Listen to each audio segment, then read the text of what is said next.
Hello, everybody, and welcome to to ABM Answered, the quickfire demand generation ABM video series.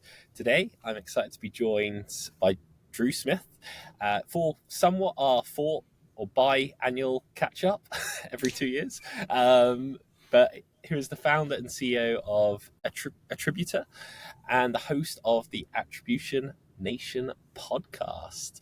So you might have guessed, Drew, the maestro, will be covering all things attribution. That was a bit of a juddery start. I think I'm blaming it on the Friday afternoon. But Drew, do you want to add anything to that? A bit about your background, maybe, your experience? Yeah, thanks for having me on the show, Sam. Really appreciate it.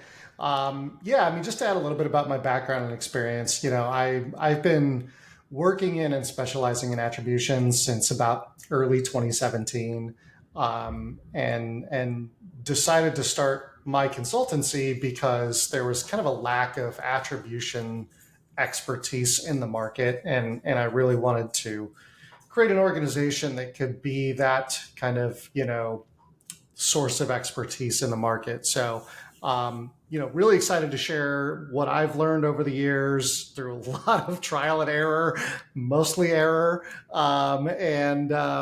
Hopefully your listeners don't make all the same mistakes I've made. No, awesome. And also what's the reason why I'm really excited for you to be on here is everyone is struggling right now with kind of somewhat proving their worth or showing the impact of marketing. So hopefully we can get a few golden nuggets from you. To just quickly run you through the rules and the viewers again. Drew, in this case, will be given 7 questions to respond to, all about ABM and demand gen, again, from the attribution standpoint. The questions have come from or been based on the data we collected at Mixed Reality Rooms, where over 1,000 marketers have gone through and stated what their biggest headaches are with these topics. So, Drew, you ready to rock and roll? Let's do it. Cool, nice. So, headache 1, challenge 1, problem 1, whatever you want to call it. Knowing where to start. So a question, I guess, would be, when starting, you've set up, you know kind of everything you want to achieve. What data do you first look at? What's essential when it comes to attribution and scoring and things? And are there any tools you'd recommend? Yeah, absolutely. So I think that when we talk about attribution in relation to ABM, one of the first things that most people don't understand is that when you do ABM properly, first touch and lead source doesn't matter anymore. Because most orgs, when they do ABM properly, they're going out and doing research on their accounts and they're understanding who their buyers are. They know that it's Jane who has this title and lives in Minnesota at this organization is my primary buyer. So they go buy Jane's data from ZoomInfo or Lucia or LinkedIn from some system and bring Jane into your environment. Your lead source is now completely irrelevant because you just sourced Jane without Jane taking any action, right?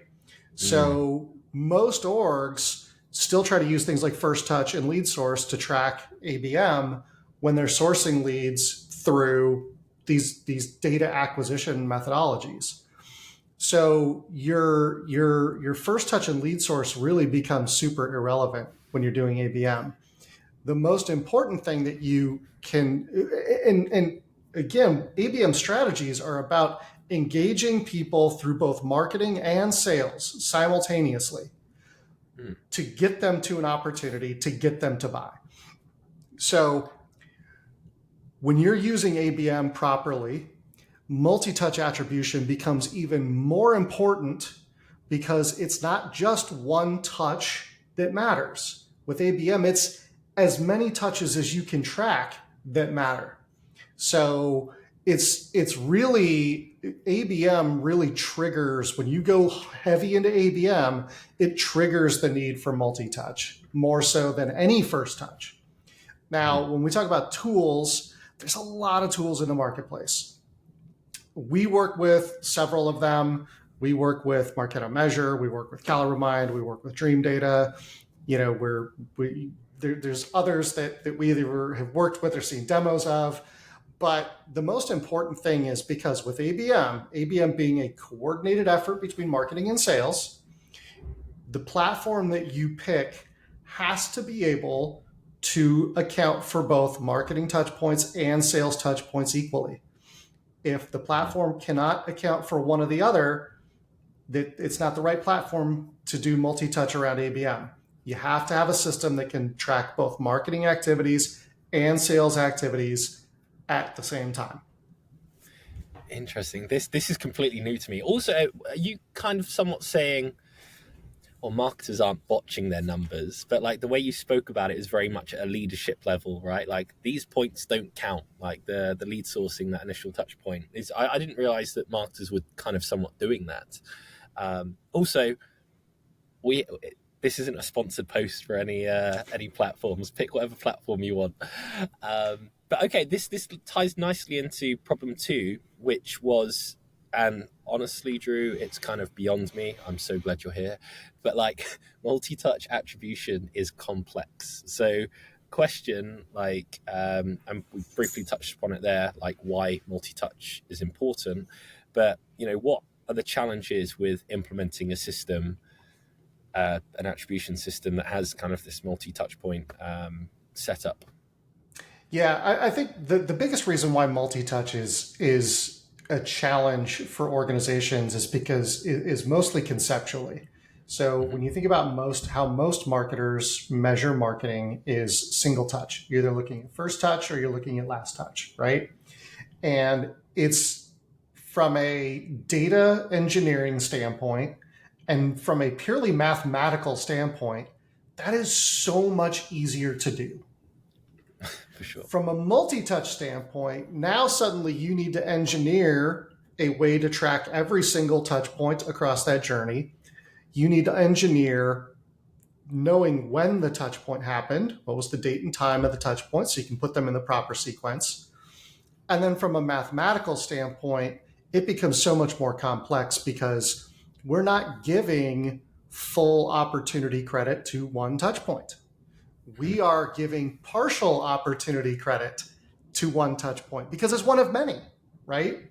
I can't say that if an opportunity is worth $100,000, I can't give every one of the 50 touch points that influence that opportunity $100,000 worth of value because I'm counting dollars twice now. You can't count dollars twice. So from a mathematical standpoint, it becomes a lot more difficult. You're also now going from what is a very simple data set to an exponentially larger data set because per opportunity, you're talking about one lead source or one last touch. Now you're talking about 20, 50, 100 touch points related to one opportunity. So the size of the data set just grew exponentially. So it just becomes a much bigger challenge conceptually and mathematically for marketers. Where do marketers go wrong? I think that the area that marketers go wrong, most common, and I am directly calling out marketers here, is consistency. Okay. You have to execute programs the same way every single time. Because if you don't, you're not comparing apples to apples. You might be comparing apples to bananas.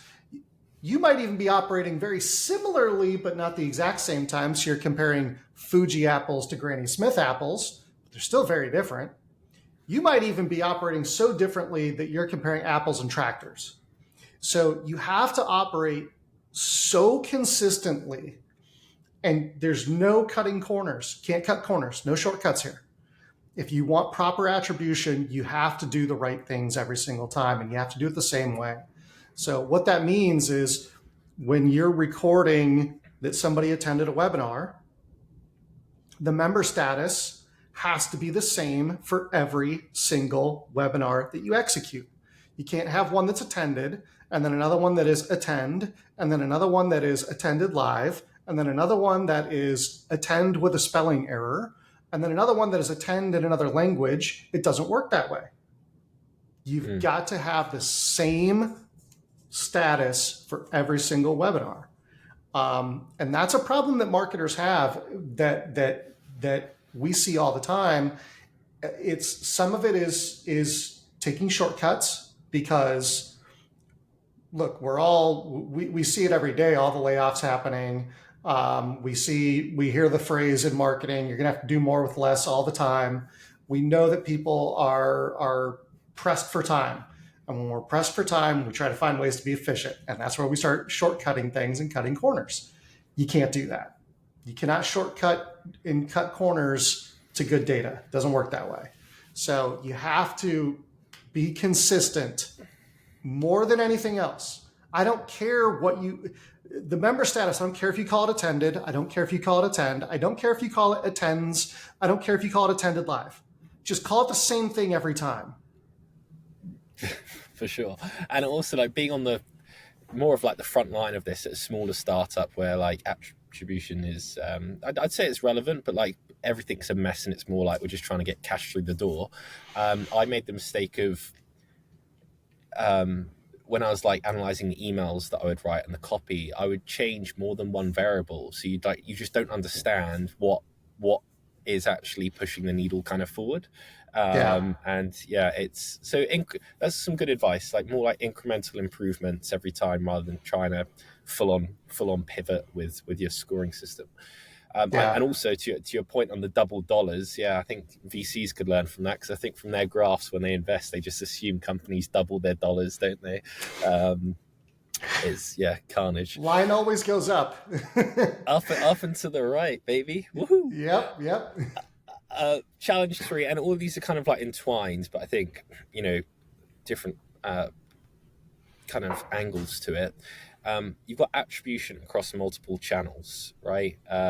So like let's specifically talk about kind of platforms, and I guess like how would you score, like how do you decide what platforms, for example, you mentioned like webinars, we might use Zoom, or how do you decide like the scoring of a platform and like the value of it to closing the deal? Yeah, so I think that, so first off, when we talk about multi-channel campaigns, and this is really relevant because we're about to kick off a project with a customer where we're helping them build a multi-channel campaign tracking strategy. The single most important thing that you can do, which it just seems so simple and obvious, but I promise it's like the most impactful thing you can do, is have a standardized naming convention. So if I'm running, let's say we're running a product launch, and I want to push that out to, my target market. I want to push that out to my key accounts. Some of those key accounts are already customers, and this is a new product that they can upgrade to. Some of these accounts are not customers yet, and it would be a whole new product for them. They'd be a first-time customer. You're going to run multiple different campaigns to launch this product. You're going to launch things on paid search. You're going to launch things on social media, both organic and paid. You're going to run a couple of webinars. You might do a couple of in-person seminars. You got all this stuff going on, right? So the first thing you need to do is naming convention. Naming convention solves a lot of these problems, because when I do attribution, particularly multi-touch across multi-channels, I need to have a common denominator that I can use to identify that this campaign, this particular tactic that I'm running, is part of this larger overarching campaign. And I need to have this common denominator so that in my reports, I can run a filter that says contains common denominator, right? Now, the way that organizations can do this really easily is by leveraging both the UTM campaign value and the Salesforce campaign name. Or if you're not using Salesforce, whatever the campaign naming convention is in the system of your choice. So if you give those two things, the UTM campaign and the Salesforce campaign, almost the exact same value or some sort of common denominator across the two, and then in all your UTMs that you're using to track all the online stuff, you've got that common denominator. And all the different Salesforce campaigns that you have to track all the offline stuff and the online stuff too, has that same common denominator. You now have this one unifying factor that you can use in your report that just says campaign name contains this. And that allows you to then pull every source of traffic tied to this multi-channel campaign into one report using just one nice and easy filter. That's the golden nugget. I feel like we could end the interview right now. That's the big impact. You love a spreadsheet, don't you? I get the feeling you love a spreadsheet. No. I love a spreadsheet. I love databases. I love anything that has data and numbers in it. I'm just a data and numbers geek. You're So a data guy. I'm a fellow nerd, but also I'm just not smart enough, I don't think, to get my head around it. But thankfully, ChatGPT can run those formulas for me. Problem 4, and I guess we addressed it just slightly there. Attributing points across like a longer sales cycle.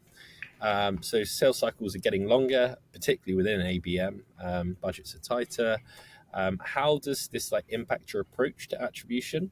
And how do you ensure that long-term interactions are accurately credited? Or again, kind of and are there any indicators where you like early on, for example, where I don't know, some like red flags that you've stumbled across or mistakes you've made in the past with your attribution for kind of like longer sales cycles? Yeah, so I think there's two things that come into play here. So number one is clearly defining your attribution window. So an attribution window is basically saying how far back do we look back in the history of engagement in relation to when an opportunity is created to say that engagement influenced that opportunity. So an easier way to say that is if somebody attends a trade show 4 years ago and their opportunity is created yesterday, should that trade show get any credit? And the answer is no, it's too long. It's too far back. But what matters, the key thing here is that attribution windows are different for every organization because every organization's sales cycle is different, right? Every organization's velocity is different. So there's no magic number. It's unique for every organization you talk to. But organizations have to define that attribution window. How far back do we look? Now, that has to be the first thing you do when you talk about attribution, particularly for long sales cycles. How far back do we look? Now, when you have that in place, you know that you're not going to give credit to things that are too old. So that's good. But the other thing that you have to have, and you kind of started this when you asked the question, is what are the indicators that you should be looking for? If you have a cycle where it takes a year to go from lead creation to opportunity creation, and you measure your campaigns against how they've influenced pipeline, and you measure those at the 3-month mark, knowing that it takes a year on average to go from lead creation to opportunity creation, every campaign you measure will look like it's failing because you're measuring it too soon. So you have to know what are the right intervals to measure different metrics. So like when you have a very long sales cycle, a year to go from lead creation to opportunity creation, you have to have like signposts, at different points in that journey, right? That say, hey, am I going the right direction? So you might have a signpost that says, hey, at the 60-day mark, we want to start looking at how many MQLs we've created, if MQLs is a thing you track. We might want to look at MQLs. We might want to look at the 90-day mark, we might want to start looking at how many of those MQLs were accepted by sales, right? At the 180-day mark, we might want to start looking for pipeline to see if there's any pipeline there. So you want to identify the signposts and the intervals at which you want to track different things, but you also have to make sure you're tracking the right thing at the right time. Because if you're tracking pipeline too early, everything looks like it fails. This is phenomenal, really, and like mind-blowing stuff. I honestly, you're making me realize I know nothing about attribution. Like I should know a lot more. But but then does that not cause? Maybe it addresses this in another just a follow-on question. I won't make a habit of it. Sorry, but like if you change your attribution model or something during that window, so say it's like you've given yourself 18 months on the long end, but you change it. What impact does that have? I can imagine it being really messy. Yeah, so when we talk about attribution models, so this is a different way of thinking about attribution models than most people think of it. So most people think of an attribution model as a static thing. It's Mm, we use U-shaped, or we use W-shaped, or we use linear. yeah. And that is the incorrect way of thinking about attribution models.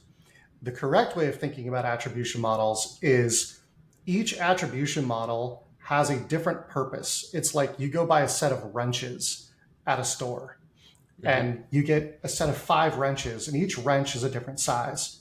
Well, you don't pick one of those wrenches and say, this is the wrench that I use for everything, because it doesn't fit everything.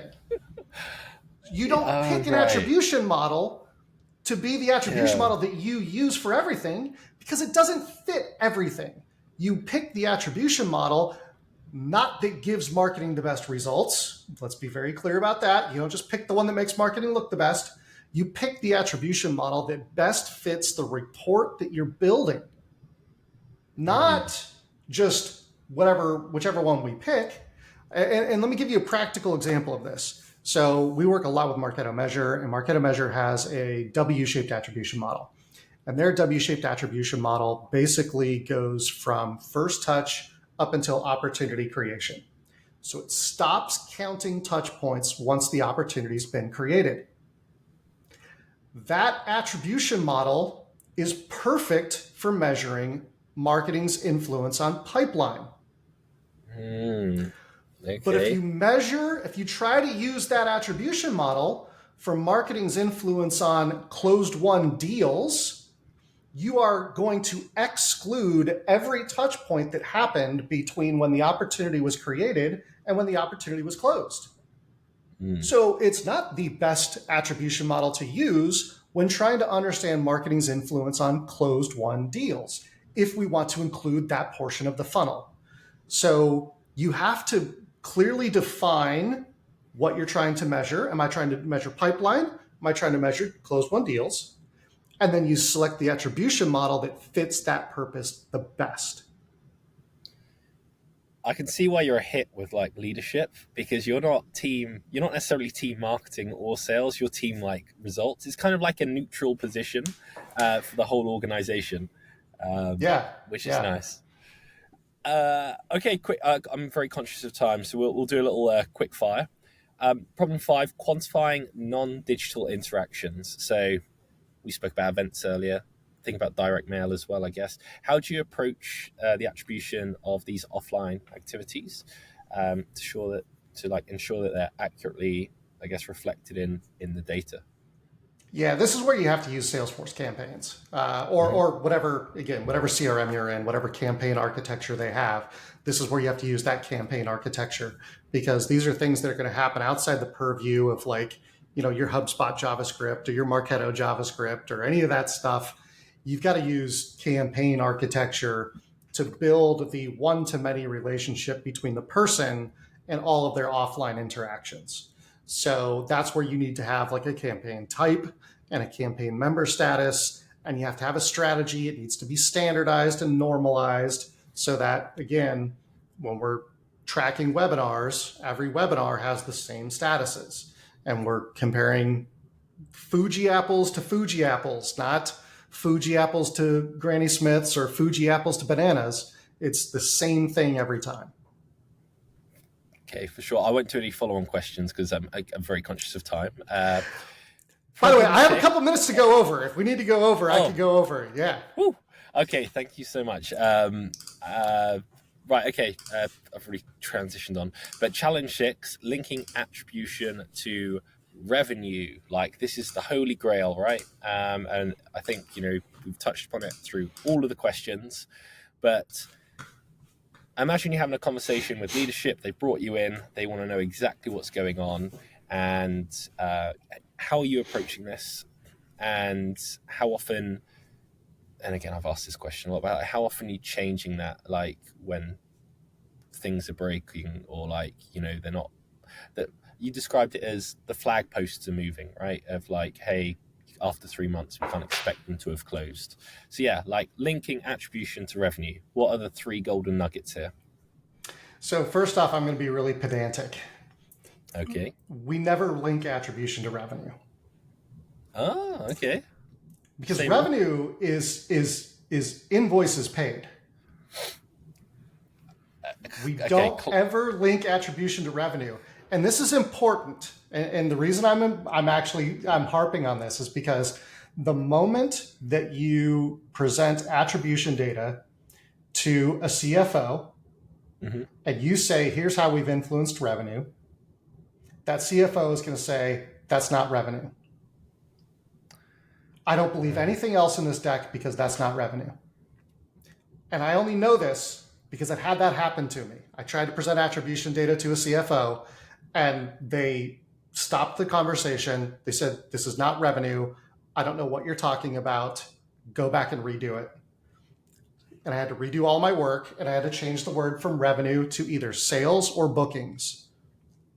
Because what marketing is influencing is not accounts receivable, which is revenue. Marketing is influencing closed won opportunities, deals, sales, bookings, whatever you want to call it, but you can't call it revenue because it's not. So That is a valid point. That being said, let's talk about how we can link attribution to bookings or sales. So the first thing that we do is, number one, there's two different ways that I like to do this. I like to do this both through quantitative and qualitative. Quantitative meaning what is the number of closed won opportunities, what's the count, and then the qualitative being what's the value, the dollar value of these closed won opportunities. Both are very, very relevant because you can see like, hey, look, we influenced $500,000 in bookings, but it was only one opportunity. It was a big opportunity, but it was only one. Like that's really important. It's really important to have both sides of that coin. So this is where you start getting into where we really have to get into technology, because there's a lot of technology that does this for us. So if you're on Salesforce, the gateway drug to attribution is the Salesforce campaign influence methodology. It looks at campaign responses and then looks at the contact roles on the opportunities and does the multi-touch attribution for you. It's very flawed. It gives full opportunity value credit to every single campaign that influenced the opportunity. So it's counting dollars twice, which is why I call it the gateway drug to attribution, because it's the simplest one to turn on. But then it has so many flaws that everybody goes, okay, I need something better. So that's when you start getting into, systems like Marketo Measure, Caliber Mind, Dream Data, and all the others that play in this space. There's tons of them. I'm not going to say all of them. But this is where you start getting into those platforms because they automatically do this for you. Now, one of the things that is super important to determine is not our attribution model, it's our attribution methodology. Our attribution methodology, there's really a few different ways to approach the attribution methodology question, but most of them boil down to two different options. One of them is account-based. Account-based attribution methodology means that all contacts associated to the account can influence all opportunities associated to the account. So it doesn't matter who it is in the organization. If they've got a touch point, they can influence an opportunity. Doesn't matter which opportunity, any opportunity on that account. Now, the other attribution methodology is contact role based. So this is where you're using opportunity contact roles in your CRM that say like, well, we've got 20 contacts associated to this account, but only these 3 contacts are actually part of the opportunity. So if you're doing really, really smart things with ABM, like building buying committees, and you know who your buyers are, you can attach them as contact roles to the opportunity, which then narrows the scope of your attribution methodology. We don't factor in the entire account, including people that don't even know the opportunity exists. We only focus our attribution on the 3 people that are members of the buying committee. So engaged. Contact role-based attribution works really, really good with ABM, because with ABM, you should be building buying committees. You should be doing the research to know who your buyers are. And you should have records for those people in your system. So it's very easy for those records to get attached as contact roles to the opportunity. So that's a really important thing that you need to decide is, do we do account-based or do we do contact role-based? The other one that comes up, the other methodology that comes up, because there are a couple other methodologies, but the other one that comes up frequently is primary contact based attribution. So instead of looking at the entire buying committee, you only look at the primary decision maker and Mm-hmm. their marketing and sales activities on that journey. I don't like that one that much because it's just one person. Whereas if we have multiple buyers, we should have all of them factoring in. But it is one that comes up every once in a while. I'm gonna have to edit my face out of this because I think I'm just like I'm just like I'm not struggling to everything you're saying makes sense, but it's just like blowing my mind. Like I'm really deep in thought when you're like talking about this. Um, this is phenomenal. This is great. Drew, right? We've got one last question, and he's actually Yep. from a fellow Arizonian. Is that what you call yourselves? Yeah, either one works really. So from Brandon alias Blue, who's the ABM manager image trend, he said or asked, "How do you score emailing?" So he was obviously getting some crazy results back because I think he was scoring them too highly in the beginning, kind of like this first touch. But it was pushing all the kind of like the account value up. So yeah, what's your and I think my hunch is you're gonna say it depends on like the company and things like that, but like yeah, I don't know if you could like simplify it or give us like, oh, it's worth 3 points. I don't know. So yeah, so we're going to take the "it depends" out of this, and this is one of the few times that I'm going to speak in fairly clear absolutes.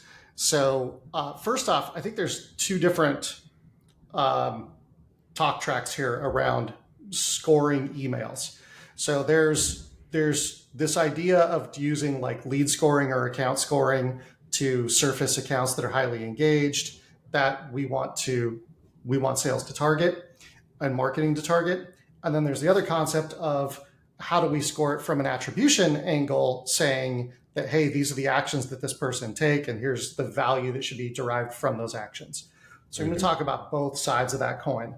So on this side over here is the like account scoring and lead scoring side of things to surface who should we be targeting and who should sales be calling and who should be an opportunity. In that environment, I score email extremely low, very low.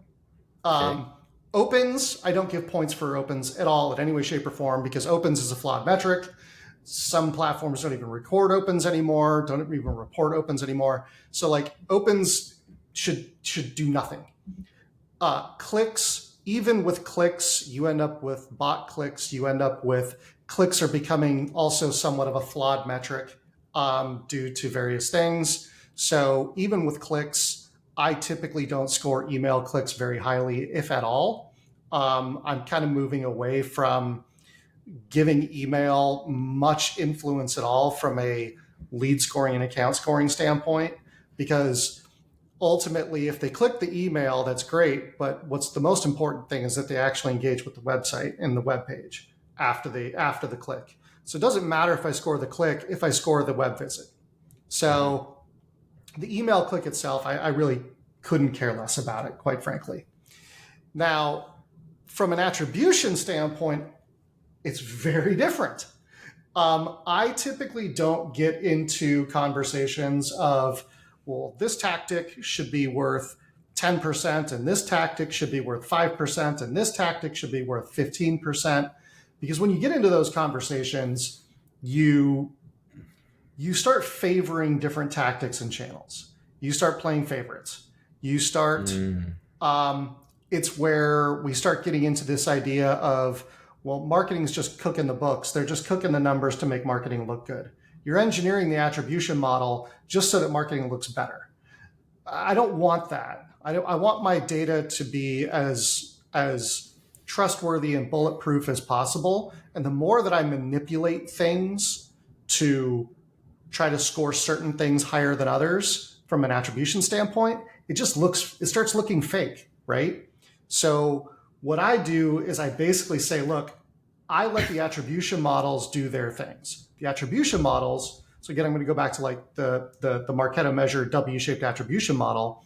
its percentages are based on the position of the touch point in the buying journey. So the first touch position gets 30%, the lead creation position gets 30%, the opportunity creation position gets 30%, and then all the middle touches that happen in between those split up the remaining 10%. I just let the attribution model do its thing, because what I know then is that every single one of my tactics and channels is playing by the same set of rules. I'm not playing favorites. You're all being judged against the exact same rule set. And that means that, again, from a standpoint of sharing this outside the marketing department, we're not playing favorites. We're not trying to cook the books.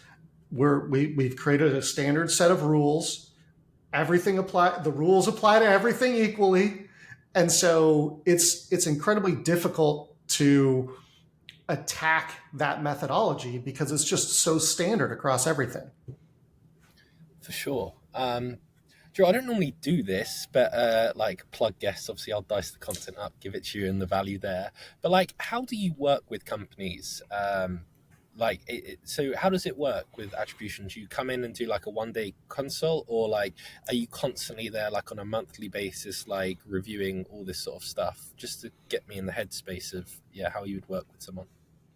Yeah, there's a lot of ways that we work with customers. So one of the ways that we work with customers is we talk to a lot of customers that are just starting their attribution journey, and they don't know where they're at and they don't know where they need to go. And so we come in and we do an assessment for them and say, hey, like, here's what you can do now. Here's what you can't do now. Here's some improvements that you can make. And then we can work with them along that maturity journey that they're going to take. And help them get to the point that they want to be, and then ultimately help them see what's beyond that, right? Because we have clients that we've worked with on attribution for longer than Attributa has been in business. They followed me to Attributa. And so we've got organizations that are brand new to attribution and organizations that are super, super mature, 7 years down the maturity curve. And so we can help organizations see like what your future looks like that you probably don't know is possible. We do a lot of software implementations. So if somebody goes out and purchases an attribution platform, we help them get up and running properly using all the best practices that we've learned over hundreds of client engagements. We do optimizations. So we have some clients that already have an attribution platform in place, but it's not working. They don't understand it. So we'll come in and we'll help them figure it out and help them train on it. And then we have some organizations that literally, like you hinted at, put us on a monthly retainer. And they're like, we just need you on a monthly basis. You're going to help with systems. You're going to help with data. You're going to help us build reports. You're going to help us analyze reports. You're going to help us build decks for, executive meetings and leadership meetings. So we kind of have a lot of different ways that clients engage with us. Okay, very interesting. We've made it. We've overrun. We've overshot. I apologize. The last thing I'll ask you, Drew, is: do you have a question for our next guest? Yeah. Or use me like a research mule. If you've got any headaches, I'll go find someone with the solution. Yeah. So I think for your next guest. Obviously not knowing exactly who they're going to be, but I know that they're going to have something to do with ABM. My question is going to be, what is the best way to do ABM without buying an expensive tool like 6 Sense or Demandbase? That's a great question. They're also getting a lot of heat as well at the moment, those companies. Right, I'll get that included. Thank you so much. It's been wonderful. My pleasure. Thanks for having me. Always good to chat with you, Sam.